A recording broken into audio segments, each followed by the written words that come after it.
Wood available to us, but see, rainbows today. We get Eric Wood on a Wednesday at 4 o'clock. Eric, good afternoon. Mike has the day off. I hope you're acquainted with Nate Geary. This isn't jarring for you to have Nate in Mike's spot. How goes the week so far, Eric? After some travel mishaps that made me miss the show on Monday, I'm doing all right now. And, glad to be joined by you. And talked to Mike earlier and sent my condolences and had an aunt that lived over 100 years old. Pretty special. Righto. Yes, that is why Mike is away today. He'll be back tomorrow. So how I don't want to spend too much time on the Miami game. It's so many days ago already. I'm curious, sort of as an overview, when you're watching a game where the Bills, particularly on offense, are having such a hard time, do you? Because I know you're there doing a job, right? I mean, you're analyzing the game. You've got things to keep in mind that you're doing.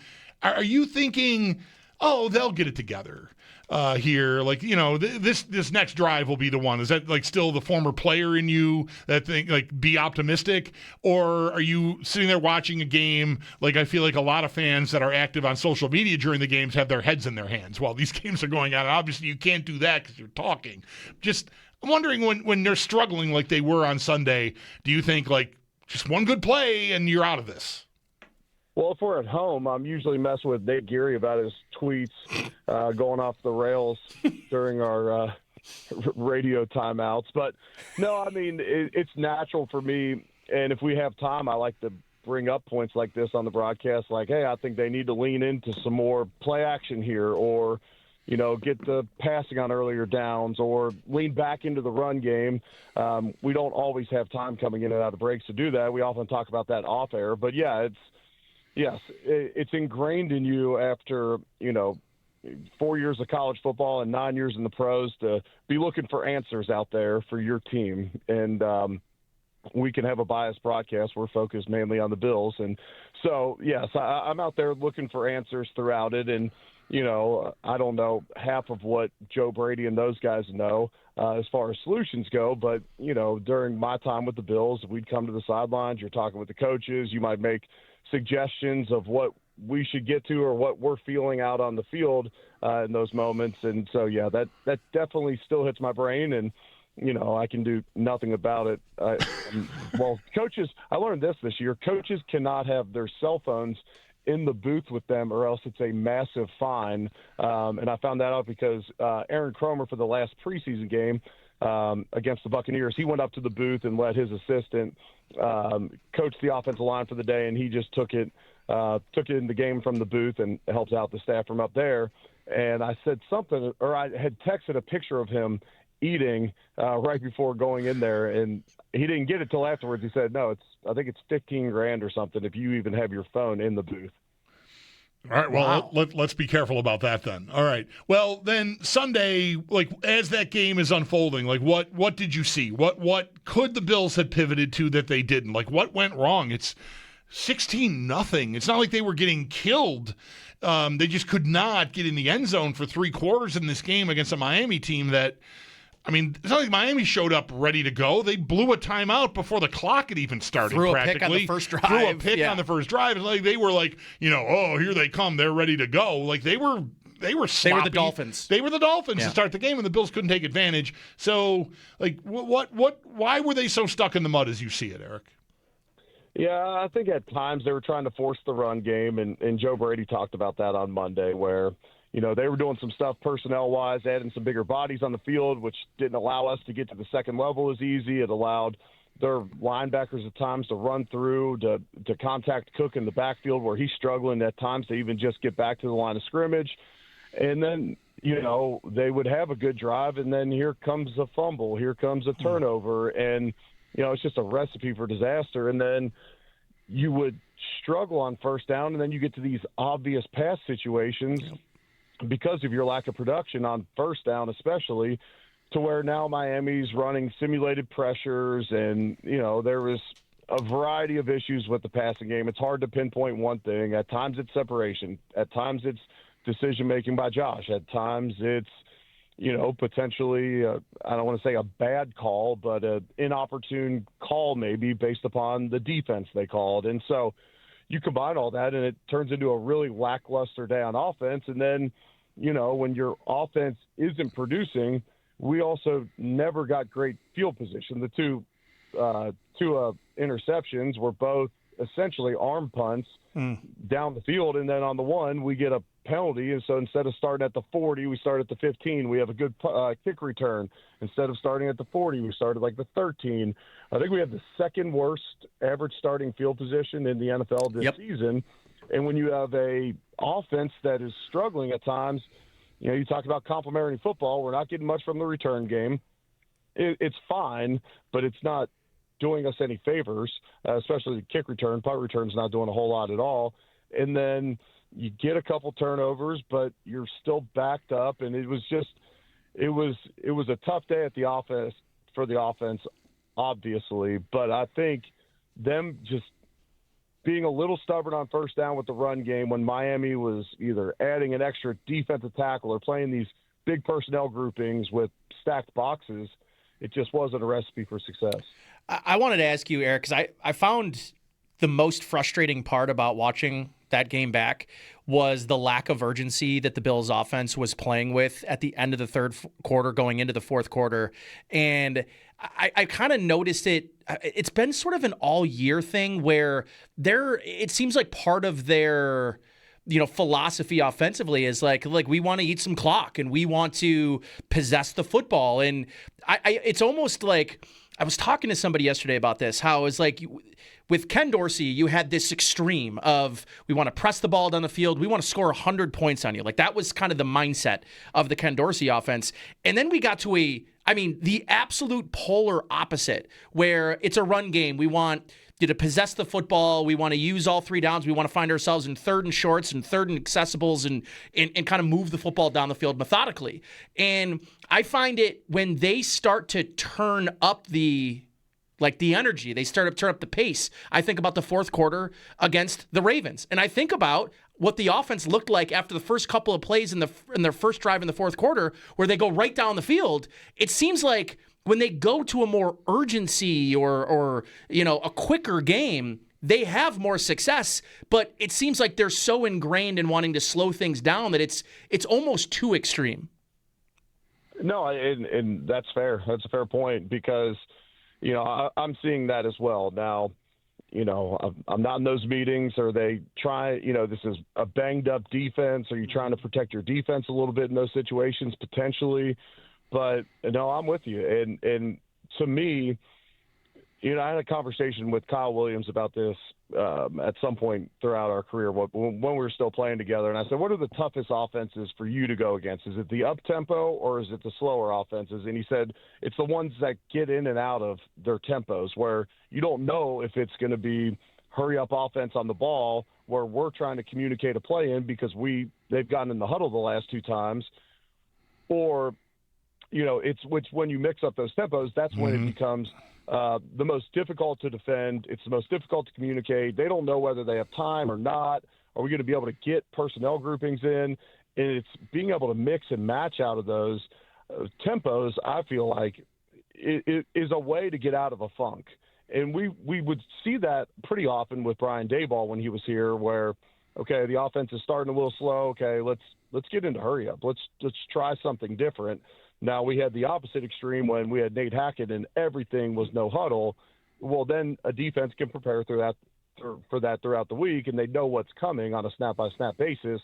Then you have a 3-and-out, and you really screwed your defense. But I do think getting into some of those tempo situations can really limit what the defense can dial up, and where we've had some struggles with, whether it's identifying pressures or – they're showing a pressure and we're at the line making a bunch of checks and then they drop out of it. You can get them out of a lot of that stuff by keeping people on the field. And then if you could extend a drive, you could really wear out a defense with that tempo.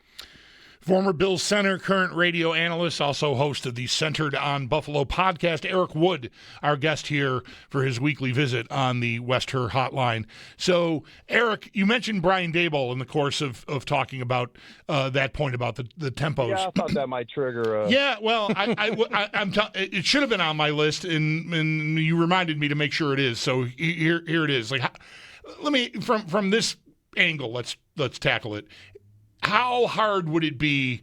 Like, what purpose other than making fans go, oh, Brian Daboll's back. Yeah, the offense was awesome when he was here.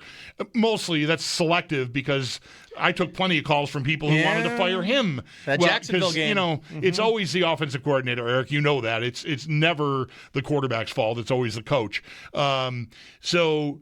Functionally, if you were to reach out to him, which I don't think is imminent at all or anything, but I'm just wondering, how practical of an impact could someone like that have after the team's already played 9 games?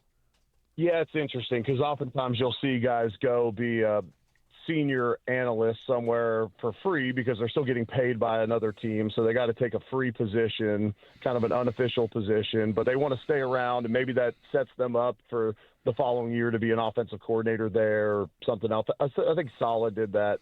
Yep. Yeah, with San Francisco last year, and then he transitions into their defensive coordinator. I think the more smart people you can have in a room generally helps, you know, where they can give you a different perspective or say, hey, have you thought about it from this angle? Now, you get too many alphas in a room, and that's a recipe for disaster. And I've never played for Joe Brady or Brian Daboll, and I just don't know how that dynamic would work if you brought him in as opposed to, you know, Saleh leaves San Francisco. He knows a bunch of that staff still. You know, it might have been a guy who worked for him. You know, each situation's different. You know, you add someone that can bring a lot of value in the room, that helps, unless it becomes a deal where he might be it's an uncomfortable position for Brian Daboll to be an offensive coordinator for so long, then a head coach, and then to take a back seat. I don't know how that would work. It could potentially be great. It could be a disaster. Do you think it's worth trying here? I would say no, and mainly because I do feel like if they can start mixing it up on early downs and get to some pass concepts that can put them in better positions, be less predictable, this run game's still going to be great. It wasn't last week, but moving forward, I anticipate this run game to still be effective as long as they're not too predictable with it. And you know, I would say I would probably lean against it, even though I really like Brian Daboll, and I do think he could add value in there. I just don't know how that dynamic works if you throw him in there as well. Right. I think that part of this question will be a reason why I thought it would make sense for Brian Daboll for the team to bring him in at this point, even though you don't want to undermine Joe Brady. But how do you, when you watch these games in real time and then you watch them back, I don't think there's any argument, Eric, that Joe Brady can scheme up with the best of them a running attack, especially with Aaron Kromer. Like, those two together have, I think, over the better part of 20-plus games together, have built a really strong running scheme. Like, it works week in and week out, even when teams are lining up against it and know it's coming. Where is your evaluation, though, on what they've been able to do with passing concepts? Because that's, to me, is like, man, if Daboll could come in and provide some, even if it's just help them self-scout a little bit about what they're doing through in the passing game and some of the concepts they're running. Because I think for me, where I think the scheming has fallen short, if I'm going to point to one area, it is some of the passing concepts, because I feel like sometimes the forcing of the ball to Keon Coleman, I mean, now that we know Joe Brady has said it, like, they're trying to force him the ball, and I'm not sure that a lot of the concepts they're trying to run with Keon are really that built for Keon. So, like, if you just look at it in a vacuum and you say, hey, we all agree he can scheme up the run, where are you with the scheming up the pass? Yeah, and I see that there could be definitely some value there where it might be different concepts that Joe Brady hasn't run or just a different set of eyes. There could definitely be some value potentially of whether it's Daboll or somebody else. But, to me, and I had Stevie Johnson on my Center on Buffalo podcast this week that'll release tomorrow. He talked about this and in talking specifically about Keon Coleman, like if you're not giving him consistent stick routes or comebacks, it's hard to beat a guy over the top or even to get those back shoulder fades. Now, I don't know that Keon becomes your Stevie Johnson or Stephon Diggs where he's getting that many targets to be able to set those up. But if that's who you want him to be, he's likely going to need to run those different routes or be targeted at those routes to be able to make those plays down the field. I'll be honest.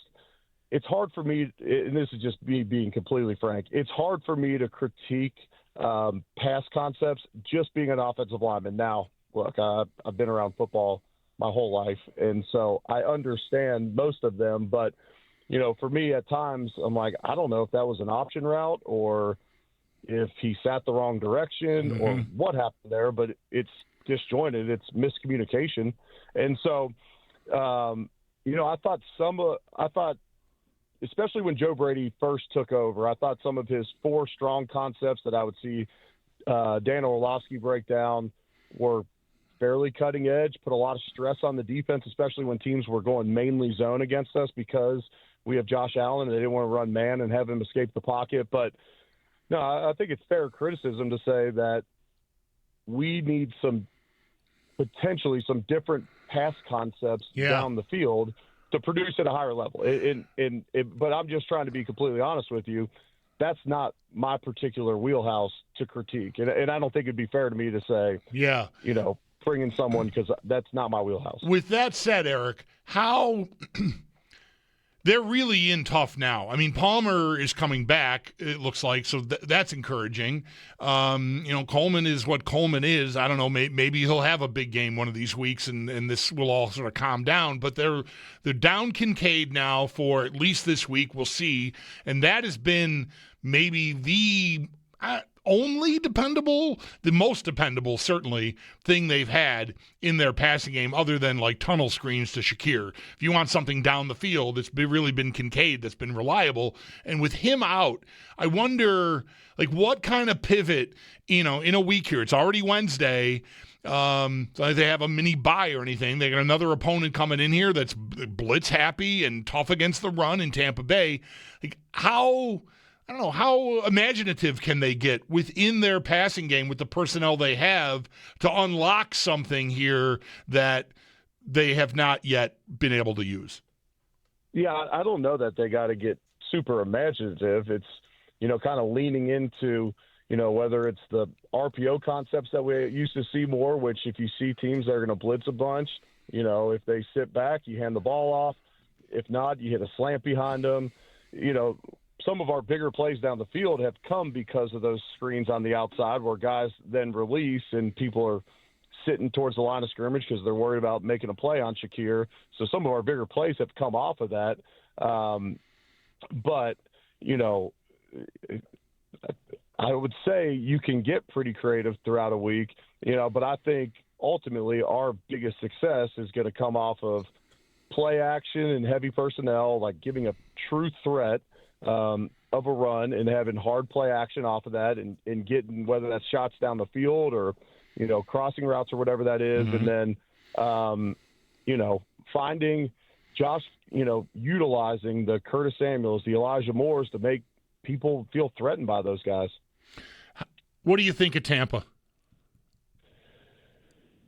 Tampa's kind of tough to read. I mean, just because they've been so banged, if they have Godwin, they're not going to have Mike Evans. If they have Godwin and Bucky Irving, they're a pretty strong offense. And then a Todd Bowles defense is always hard to prepare for.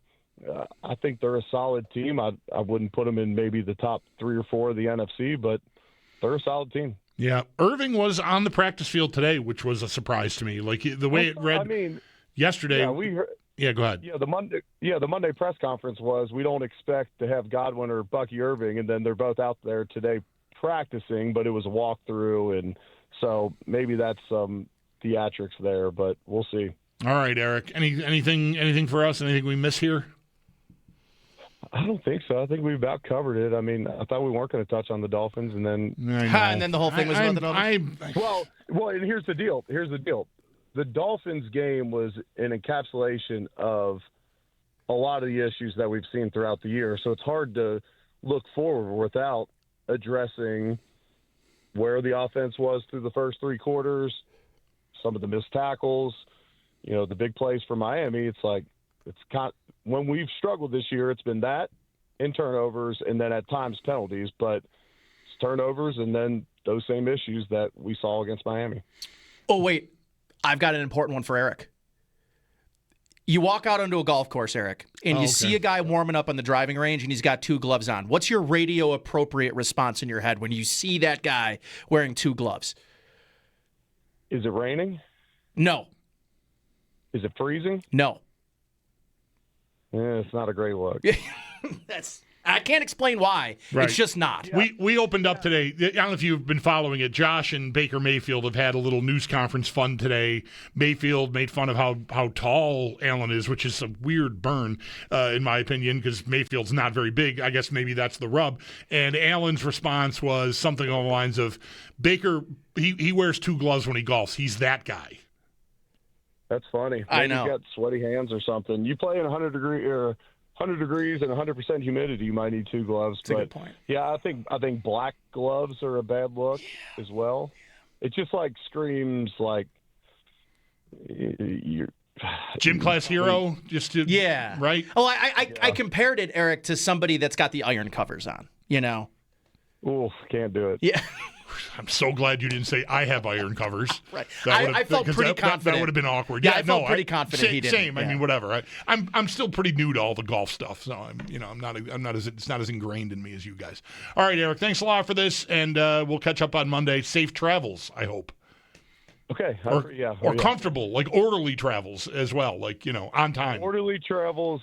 Being in Buffalo, this one doesn't make me as nervous because I can always get in the car and drive in 7 hours. The Houston game has got me a little nervous, but well, hopefully it'll all work out. All right, dude. We'll catch up later. Thanks. All right. Yep. You guys have a great week. There's Eric Wood on WGR. His weekly appearance is brought to you by North